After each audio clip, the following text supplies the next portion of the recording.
Hello दोस्तों, कैसे हो आप सब लोग। उम्मीद करता हूँ सब बढ़िया होंगे, सबका स्वास्थ्य पानी अच्छा होगा।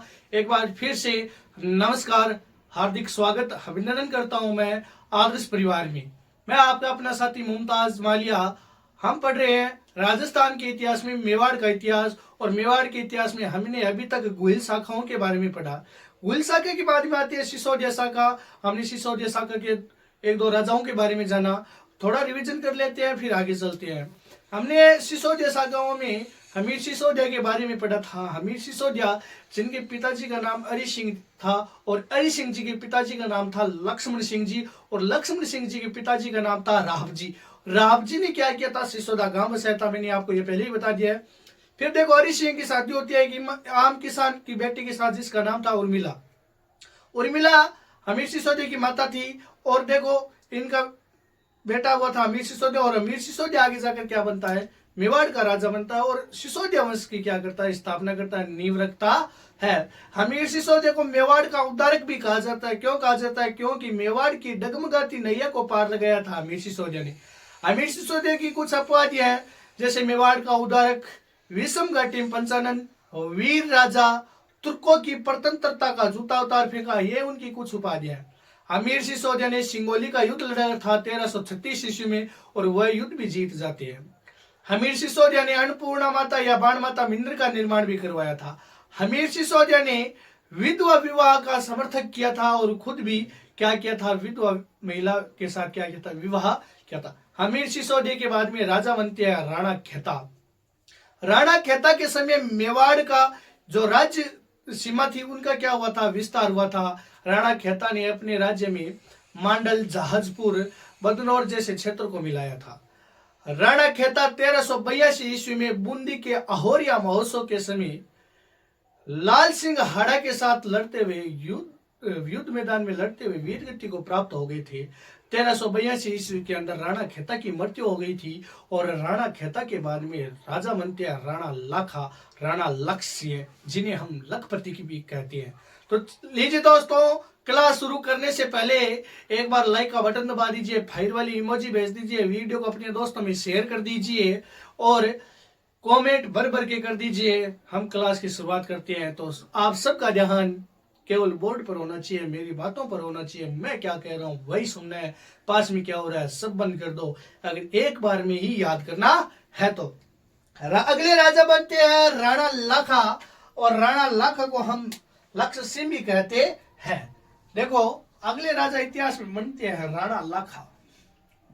राणा लाखा, जिन्हें हमें लक्ष्य सिंह के नाम से भी जानते हैं, यह राजा बनते हैं प्यारे दोस्तों 1382 ईस्वी से लेकर 1421 ईस्वी तक। 1421 ईस्वी तक ये क्या करते हैं, राज्य संभालते हैं। और राणा लाखा लक्ष्य 1382 और से लेकर 1421 ईस्वी तक राजा बनते हैं। जैसे ही राणा लाखा क्या करते हैं, राजा बनते हैं। क्या करते हैं, राजा बनते हैं प्यारे साथियों। जैसे ही राणा लाखा राजा बनते हैं, और राजा बनते ही अपने पिताजी का बदला लेना चाहते हैं। पिताजी का बदला लेना चाहते हैं। पिताजी का बदला लेना चाहते हैं। राणा लाखा बूंदी के तारागढ़ दुर्ग पर आक्रमण करते हैं। बूंदी के तारागढ़ दुर्ग पर क्या करते हैं प्यारे साथियों, आक्रमण करते हैं। बूंदी के तारागढ़ दुर्ग पर आक्रमण करते हैं, और यहाँ पर बूंदी का शासक होता है हमीर सिंह हाड़ा। प्यारे साथियों, बूंदी का शासक होता है, बूंदी का राजा होता है हमीर सिंह हाड़ा। और हमीर सिंह हाड़ा कहते हैं कि अपने पिताजी का बदला लेता है, चलो आक्रमण कर ही देते हैं। और बाद में क्या होता है साथियों, हमीर सिंह हाड़ा समझौता कर लेते हैं। कहा, किसके साथ, राणा लाखा के साथ समझौता कर लेते हैं। समझौता कर लेते हैं, वो हाड़ी राजकुमारी का विवाह कर देते हैं। हाड़ी राजकुमारी का विवाह कर देते हैं। हाड़ी राजकुमारी का विवाह राणा लाखा के साथ कर देते हैं। हमीर सिंह हाड़ा कर देते हैं। हमीर सिंह हाड़ा समझौता कर लेते हैं राणा लाखा के साथ। तो कहते हैं कौन माथा मारेगा, ये मुन्ने अपने पिताजी का बदला लेने का आने देते हैं। ये तो ये देखो आक्रमण तो करता है, लेकिन बाद में हमीर सिंह जो हाड़ा होते हैं वो इनके साथ समझौता कर लेते हैं और हाड़ी राजकुमारी का विवाह कर देते हैं राणा लाखा के साथ, राणा लक्ष्य के साथ। देखो ये राणा लाखा, इसे हम लखपति भी कहते हैं, इसे हम क्या कहते हैं, लखपति कहते हैं। देखो ये क्या कर देते हैं, हड़ी राजकुमारी का विवाह कौन कर देता है, हमीर सिंह हड़ा कर देते हैं।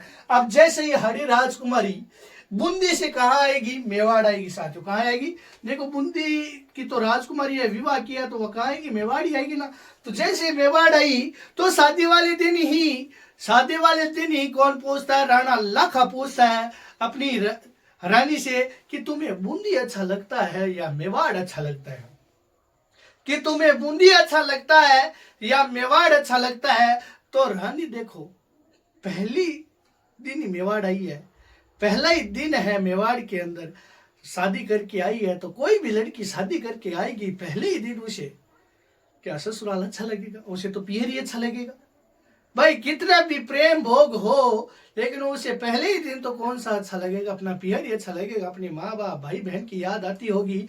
तो हाड़ी रानी कहती है, हाड़ी राजकुमारी कहती है कि मुझे बूंदी अच्छा लगता है, मुझे बूंदी अच्छा लगता है, लेकिन कहती है बूंदी तो अच्छा लगता है लेकिन चित्तौड़ भी अच्छा मुझे लगता है, चित्तौड़ भी माड़ा नहीं है। तो कहते हैं कि राणा लाखा को गुस्सा आ जाता है कि भाई चित्तौड़ ऐसा कौन सा माड़ा है जिसको तुम्हें बूंदी अच्छा लगता है, भाई चित्तौड़ इसो कितो को जिसको तन चित्तौड़ अच्छो को लागे तने बूंदी अच्छो लागे।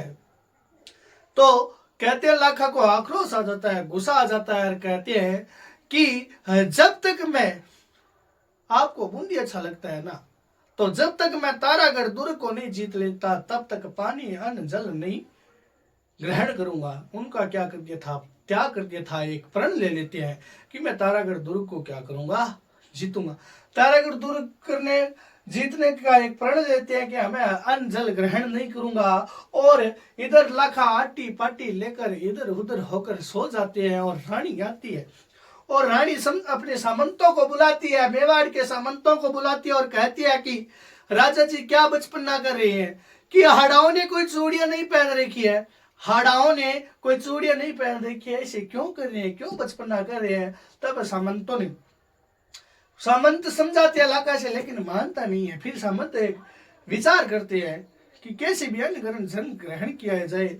तो साथियों इतिहास के अंदर एक मिट्टी का दुर्ग बनता है, तारागढ़ दुर्ग को मिट्टी का दुर्ग बनाया जाता है। इस तारागढ़ दुर्ग को मिट्टी का दुर्ग बनाया जाता है और सामंत के क्या कहते हैं कि आओ राजा जी आप इस मिट्टी के दुर्ग को क्या कर दो, तहस नहस कर दो, फिर आप अल जन ग्रहण कर लेना। तो राणा लाखा कहते हैं अपने सामंतों के सैनिकों के साथ है इस तारागढ़ के दुर्ग को, इस मिट्टी के तारागढ़ के दुर्ग को क्या करने जाते हैं, खत्म करने के लिए जाते हैं।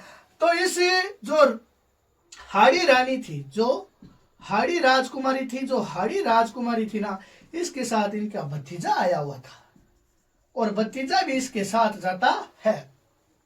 जैसे ही तारागढ़ दुर्ग को नष्ट करते हैं तो भतीजा आगे आ जाता है और कहता है कि मैं जब तक हाड़ा जिंदा है तब तक आप तारागढ़ दुर्ग के नाम को मिटा नहीं सकते। कुंभा, जिनका नाम था कुंभा, और कुंभा इस दुर्ग को बचाने के लिए आगे आता है और आगे आता है तो अपनी प्राणों की आहुति दे देता है। राणा कुंभा हाड़ा ने मिट्टी के दुर्ग को बचाने के लिए अपने प्राणों की आहुति दे दी थी। ये जोश होता है, ये शौर्य पराक्रम होता है। कुंभा हाड़ा ने एक मिट्टी के दुर्ग को बचाने के लिए क्या दे दी थी, अपने प्राणों की आहुति दे दी थी। और इधर तारागढ़ दुर्ग को नष्ट करके राणा लाखा, तारागढ़ दुर्ग को नष्ट करके राणा लाखा अन्न जल ग्रहण करते हैं। तो साथियों ये थी राणा लाखा का विवाह हुआ था हाड़ी राजकुमारी के साथ, एक जिद कर लेते हैं, फिर से एक मिट्टी का दुर्ग बनाया जाता है और मिट्टी के दुर्ग को नष्ट करके राणा लाखा क्या करते हैं, राणा लाखा अन्न जल ग्रहण करते हैं। तो देखो राणा लाखा को लखपति भी कहा जाता है। राणा लाखा को क्या कहा जाता है प्यारे साथियों, लखपति कहा जाता है। क्यों कहा जाता है, इनके समय जो मेवाड़ था ना वो आर्थिक स्थिति में क्या था, मजबूत था। आर्थिक स्थिति में क्या था, मजबूत था, क्योंकि इनके समय चांदी की खैन निकली थी, चांदी की बरमार की एक खैन निकली थी, खुदाई पर इनके हाथ चांदी मिला। तो राणा लाखा लक्ष्य के समय एक खान निकलती है। किसकी खान निकलती है, तो राणा लाखा के समय, राणा लाखा के समय जावर, राणा लाखा के समय जावर है, और ये जावर पड़ता है प्यारे साथियों उदयपुर। उदयपुर में सीसा प्लस जस्ता, तो क्या बनेगा? चांदी की क्या निकलती है? चांदी की खान निकलती है। अब देखो चांदी की भरमार है तो यहाँ इधर खान ही निकल गई है, तो ये आर्थिक स्थिति से क्या होंगे? मजबूत होंगे। इधर राणा लाखा ने डोडिया राजपूतों को संरक्षण दिया। डोडिया राजपूतों को क्या दिया था? संरक्षण दिया था।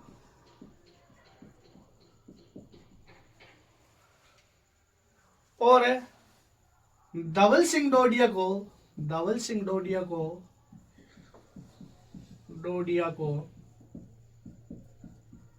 मसूदा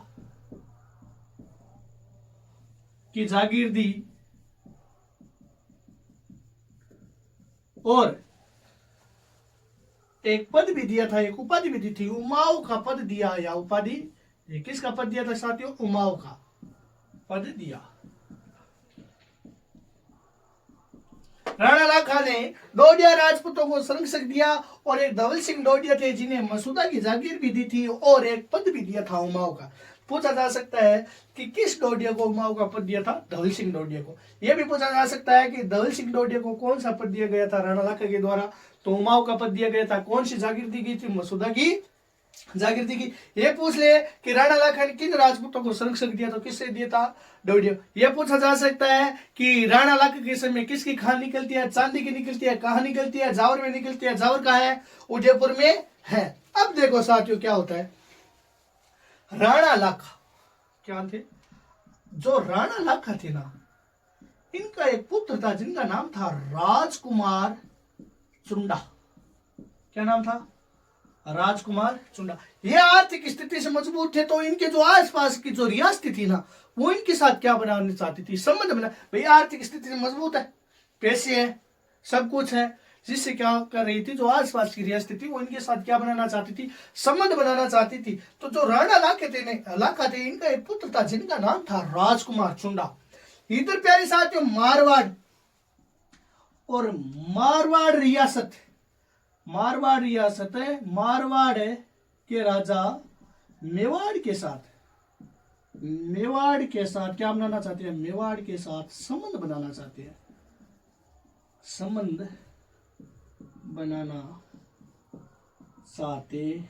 और मारवाड़ के राजा थे राव रणमल राठौड़। प्यारे साथियों, राव रणमल राठौड़ की बहन थी जिनका नाम था हंसाबाई। क्या नाम था? हंसाबाई। देखो मारवाड़ है ना, जो मारवाड़ के राजा वो मेवाड़ के साथ संबंध बनाना चाहते हैं, और मारवाड़ का राजा था राव रणमल राठौड़। कौन था साथियों? राव रणमल राठौड़। और राव रणमल राठौड़ की एक बहन थी जिसका नाम था हंसाबाई। क्या नाम था? हंसाबाई। ये क्या करते हैं? ये हंसाबाई के लिए क्या लेकर आते हैं? राजकुमार हंसाबाई के लिए, हंसाबाई का रिश्ता राजकुमार चुंडा के लिए लेकर आते हैं। और जाति किसके पास है? लाखा। और लाखा गलती से समझ बैठते हैं कि ये रिश्ता किसके लिए आया है? मेरे लिए। तो राणा लाखा क्या कर देते हैं? शादी के लिए हाँ कर देते हैं। इधर ये क्या कर देते हैं? शादी के लिए हाँ कर देते हैं। लेकिन राजकुमार चुंडा नाराज नहीं होते, गुस्सा नहीं होते। भाई इनके लिए रिश्ता थोड़ा अटपटा लगा, लेकिन राणा लाखा समझते हैं कि मेरे लिए रिश्ता है। और इधर लाखा जी क्या कर देते हैं? शादी के लिए हाँ कर देते हैं। तब राव रणमल क्या करते हैं कि भाई शादी, ये बोलते हैं कि हम आपकी शादी तो किसके साथ कर देंगे? लाखा जी आपके साथ हमारी बहन के क्या कर देंगे? आपके साथ शादी तो कर देंगे, लेकिन हमारी एक शर्त है। तो देखो शर्त क्या रखती है? शर्त यह रखती है कि जो हंसाबाई है, और हंसाबाई से जो पुत्र की प्राप्ति होगी, जो पुत्र प्राप्त होगा, और वही पुत्र क्या बनेगा? अगला मेवाड़ का उत्तराधिकारी बनेगा। अगला मेवाड़ का क्या बनेगा? राजा बनेगा। यह शर्त रखी जाती है किसके साथ? राणा लाखा के साथ। तो ये शर्त देखो मंजूर भी कर लेता है राजकुमार चुंडा। ये क्या करता है कि अपने पिता की आन बान शान के लिए, राज्य की गद्दी को छोड़ दिया था, राज की गद्दी को छोड़ दिया था। किसकी गद्दी को? राज की। किसने छोड़ दिया था? राजकुमार चुंडा ने। और राणा लाखा और हंसाबाई का क्या हो जाता है? विवाह हो जाता है। तो साथियों, जो राजकुमार चुंडा था ना, राजकुमार चुंडा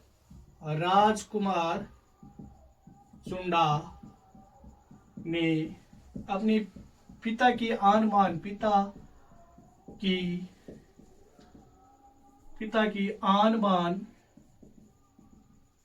शान के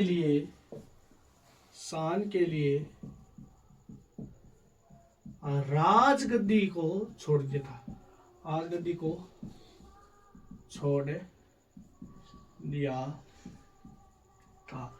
देखो, राजकुमार चुंडा ने अपने पिता की आन बान शान के लिए राजगद्दी को छोड़ दिया था।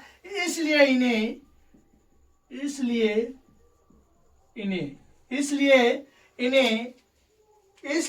मेवाड़ का विषम पितामह कहा जाता है। विषम पितामह कहा जाता है। देखो, अपने पिता की आन बान शान के लिए इन्होंने राजगद्दी छोड़ी, इसलिए इन्हें मेवाड़ का विषम पितामह कहा जाता है। राजकुमार चुंडा को सलूम्बर क्षेत्र दिया जाता है। सलूम्बर क्षेत्र दिया जाता है। और आगे चलकर इनके वंशज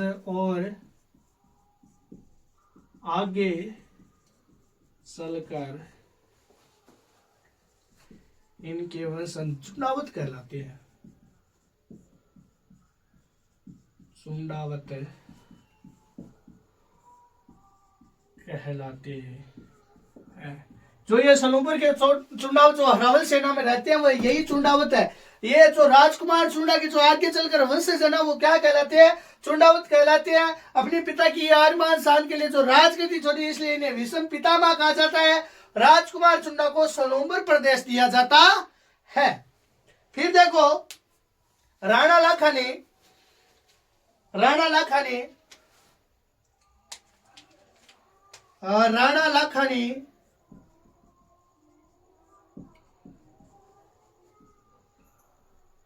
नसीरुद्दीन द्वितीय को बदनौर के पास हराया था।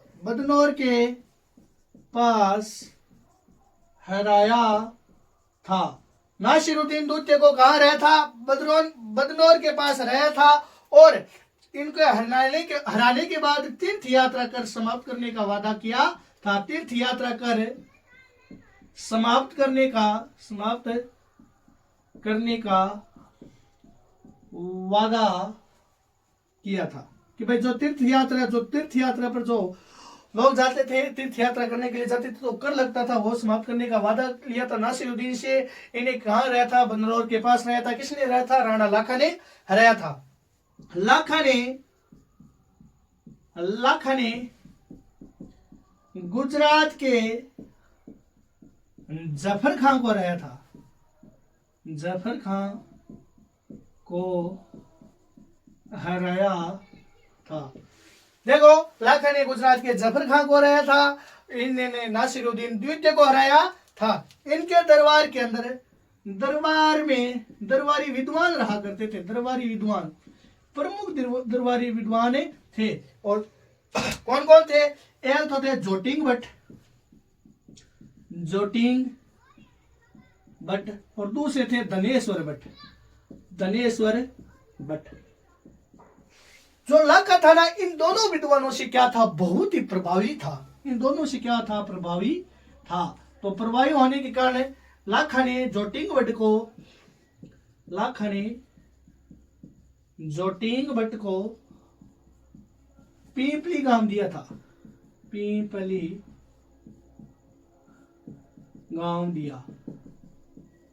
यानी जो जोटिंग भट्ट है ना, उन्हें कौन सा काम दिया गया था? पीपली गांव दिया था। और लाखा ने धनेश्वर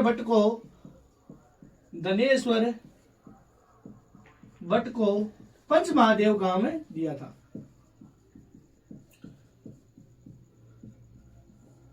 गांव दिया। देखो कुछ याद नहीं रखना है, नॉर्मल सी बात है। राजकुमार चुन्ना ने अपने पिता की आनबान शान के लिए राजगद्दी छोड़ दी, जिसके लिए उन्हें क्या कहा जाता है? विषम पितामह कहा जाता है। कहाँ का? मेवाड़ का। आपको पूछा जाए मेवाड़ का विषम पितामह किसे कहा जाता है? तो राजकुमार चुंडा को कहा जाता है। राजकुमार चुंडा को कौन सा क्षेत्र दिया गया था? स्वयंवर क्षेत्र दिया गया था। तो चुंडावत वंश किसका है? राजकुमार चुंडा का है।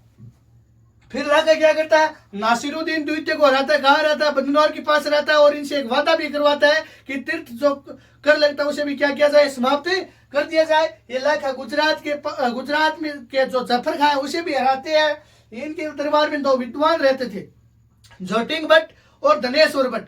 जोटिंग भट्ट को पीपली गांव दिया जाता है और धनेश्वर भट्ट को पंच महादेव गांव दिया जाता है। अब देखेंगे हम राणा लाखा के निर्माण कार्य।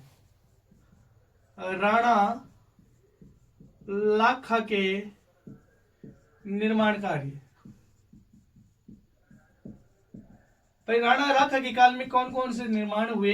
देखो इनके काल में बहुत निर्माण हुए। इनके काल में देखो लाखा के काल में 1387 ईस्वी में, कब की बात है? 1387 ईस्वी में छित्रमल या पिच्छु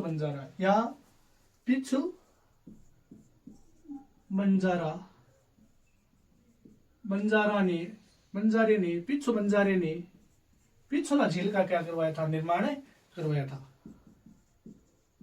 पिछोला झील का निर्माण करवाया। देखो छित्रमल या पिछो बंजारा ने 1387 ईस्वी में किन के काल में निर्माण करवाया गया? लाखा के काल में।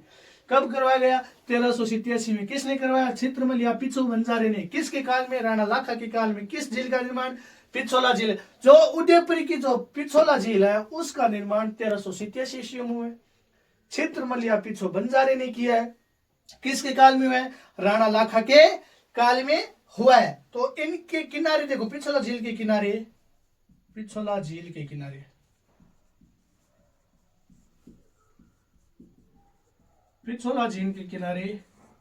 जग मंदिर और जग महल बने हुए हैं। इस जग महल को हम जग निवास भी कहते हैं। तो प्यारे साथियों, जग महल और जग मंदिर बने हुए, जग महल व जग मंदिर बने हुए कहां? पिछोला झील के किनारे। और इन दोनों की नींव, जग मंदिर व जग महल की नींव, रणसिंह ने रखी थी। किसने रखी थी? रणसिंह ने की थी। रणसिंह ने जग मंदिर व जग महल की क्या रखी थी? नींव रखी थी। यानी जग मंदिर व जग महल की नींव किसके द्वारा रखी गई है? रणसिंह द्वारा रखी गई है। पिछोला झील के किनारे जग मंदिर व जग महल बना हुआ है। और देखो इसका निर्माण कार्य पूर्ण किसने करवाई? तो जग मंदिर का निर्माण कार्य किसने करवाया है?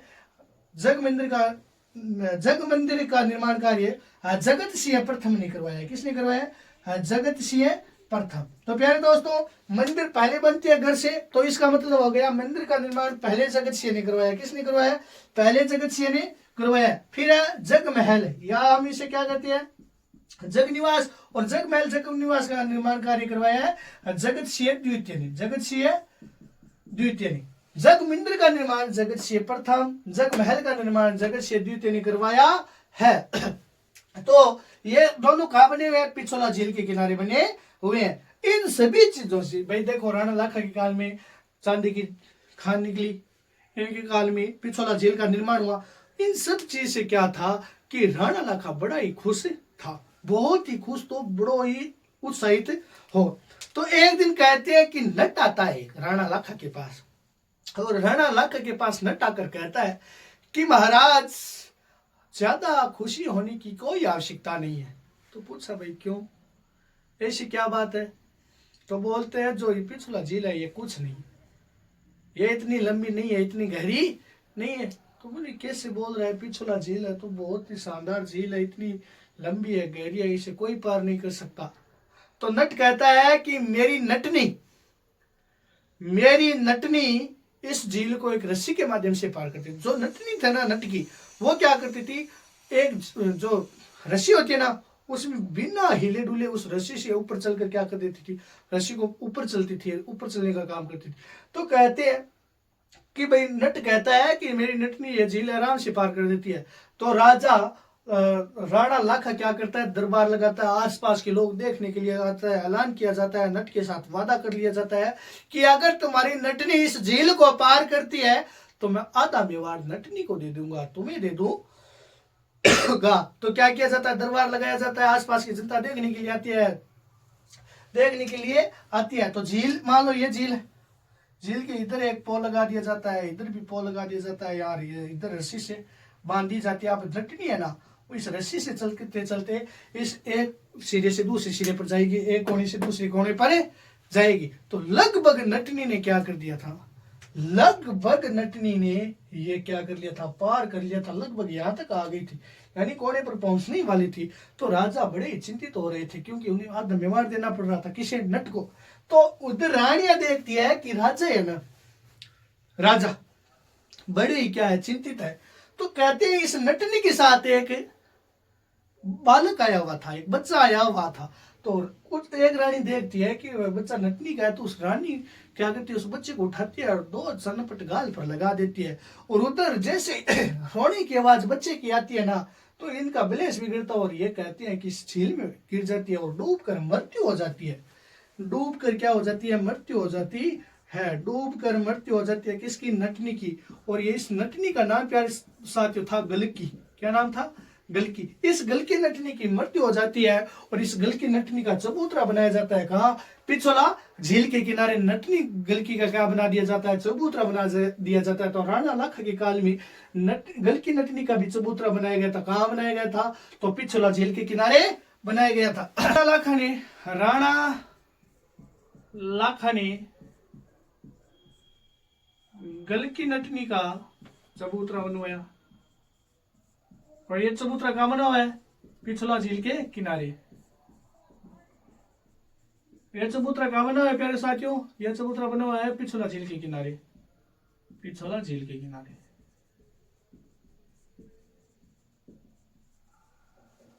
तो इनके समय लाखे लावा तालाब भी बनाया गया था, लाखे लावा तालाब।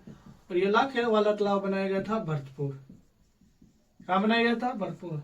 और एक तालाब बनाया था लाखा वाला तालाब, वाला तालाब, ये बनाया गया था उदयपुर। तो ध्यान रखना, वाला शब्द आ जाए तो है उदयपुर और लाखे लाभ सीधा आ जाए तो वो कहाँ है, भरतपुर है। और जो चित्तौड़ दुर्ग थे ना, चित्तौड़ दुर्ग में मंदिर महल का निर्माण करवाया, मंदिर महल का निर्माण करवाया। जो चित्तौड़ दुर्ग में जो कार्य अधूरे थे उनको क्या करवाया था, लगभग पूर्ण करवाया था। अचलगढ़ में, अचलगढ़ के पार्श्वनाथ जी मंदिर का, अचलगढ़ के पार्श्वनाथ जी मंदिर का, पार्श्वनाथ जी मंदिर का पुनः निर्माण करवाया, का पुनः निर्माण करवाया। अचलेश्वर मंदिर में त्रिशूल भेंट की, अचलेश्वर मंदिर में त्रिशूल भेंट की थी। और बदनौर शहर बसाया, बदनौर शहर बसाया। बदनौर शहर किसने बसाया था, राणा लाखा ने बसाया था। लाखे लाभ तालाब भरतपुर में बनवाया था, लाखे वाला तालाब उदयपुर में बनवाया था। चित्तौड़ दुर्ग में जो मंदिर महल का निर्माण कार्य अधूरा था उन्हें पूर्ण करवाया था। अचलगढ़ के जो पार्श्वनाथ जी मंदिर है उनका निर्माण पुनः करवाया था। अचलेश्वर मंदिर में त्रिशूल भेंट की थी और बदनौर शहर बसाया था। ये थे राणा लाखा के क्या थे, निर्माण कार्य। अब अगला राजा आते हैं राणा मोकल। उस शर्त के अनुसार अगले राजा बनते हैं, राणा मोकल बनते हैं। तो प्यारे साथियों, एक बार वीडियो को अपने दोस्तों में शेयर कर दीजिए। फायर वाली इमोजी जल्दी से ज्यादा फायर वाली इमोजी दीजिए और मेरे साथ बने रहिए। इसी आनंद और उत्साह के साथ पढ़ते रहिए। तो अगले राजा है राजा मोकल।